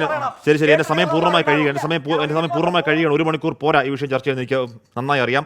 എങ്കിലും എന്നോട് ക്ഷമിക്കണം, ആനന്ദ് കൊച്ചുകൂടി ഒരിക്കൽ കൂടി എത്താൻ സമയം കിട്ടുന്നില്ല. എന്തായാലും പ്രിയപ്പെട്ട പ്രേക്ഷകരെ, പോയ 8 വർഷങ്ങളിൽ പ്രതിപക്ഷം പറഞ്ഞ കാര്യങ്ങൾ ഈ 1.5 മണിക്കൂറിൽ അതിനേക്കാൾ തീവ്രമായി പറയലായിരുന്നു ഇൻസൈഡറായ PV അൻവർ. അത് ആഞ്ഞടിക്കലെന്ന് പറഞ്ഞുകൂടാ, അതൊരു ഭൂകമ്പമാണ്. കാത്തിരിക്കണം തുടർചലനങ്ങൾ, കാത്തിരിക്കണം ഒരു പൊളിറ്റിക്കൽ സുനാമി. എൻകൗണ്ടർ പൂർണ്ണമാവുന്നു.